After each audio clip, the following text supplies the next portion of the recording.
আসসালামু আলাইকুম। আজকে আমরা শিখব কিভাবে এক্সেলের মাধ্যমে ডাটা এন্ট্রি করা যায়।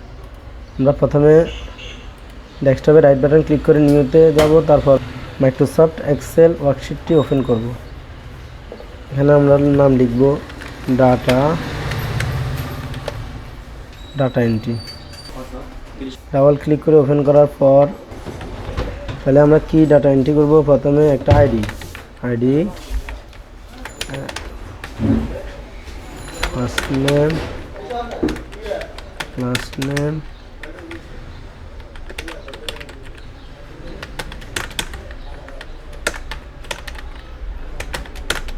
Mother's name, email address.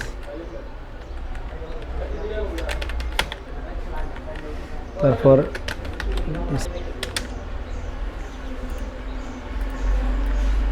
এই ঘরটা আমাদের আরও বড় দরকার, তো আমরা এই সেলগুলা বড় করার জন্য এই অপশানে ক্লিক করব।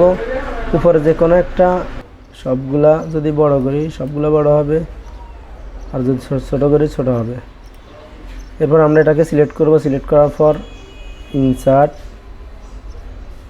তারপরে table, my table has header. Table তৈরি করার পর আমরা যাব ফাইল, মোর, অপশান। এরপরে যাব আমরা কাস্টম রিবন।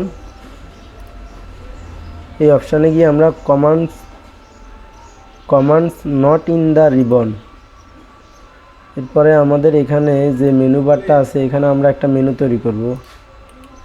ধরেন আমরা যদি এখানে একটা মেনু তৈরি করি, প্রথমে আমরা এখানে ক্লিক করব আর নিউ ট্যাব দিব।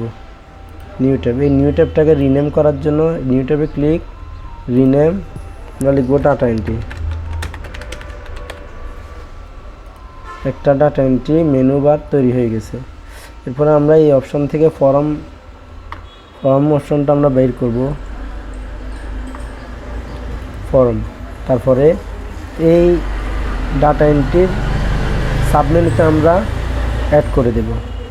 তারপর ওকে ক্লিক করে ডাটা এন্ট্রি মেনুতে ক্লিক করে ফর্মে ক্লিক করব। এরপরে আমাদের একটা ড্যাশবোর্ড আসছে ডাটা এন্ট্রির। আমরা আইডি লিখতে পারি 101, নাম লিখতে পারি, তারপর আমরা ফাদার্স নেম লিখব, তারপর ইমেল অ্যাড্রেস লিখব,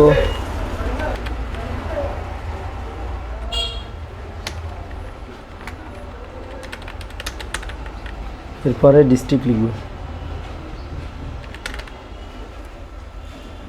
আমরা এই ড্যাশবোর্ডের নিউতে ক্লিক করার সাথে সাথে আমার ডাটাটা এন্ট্রি হয়ে গেছে। আমরা সেকেন্ড একটা ডাটা এন্ট্রি করি।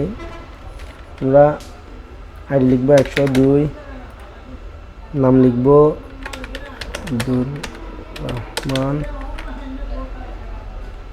আব্দুল লিখব, তারপর রহমান লিখব।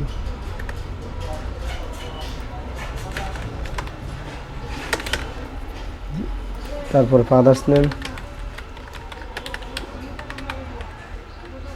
মাদার্স নেম, তারপর ইমেল অ্যাড্রেস,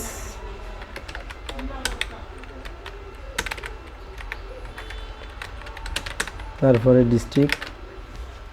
আবার যদি আমরা নিউতে ক্লিক করি, এখানে নিউতে ক্লিক করার সাথে সাথেই আমাদের দ্বিতীয় আরেকটি ডাটা এন্ট্রি তৈরি হয়ে গেছে। এভাবে যে কোনো কিছু ডাটা এন্ট্রি করা যায়, কাস্টমারের হোক, স্টুডেন্টের হোক।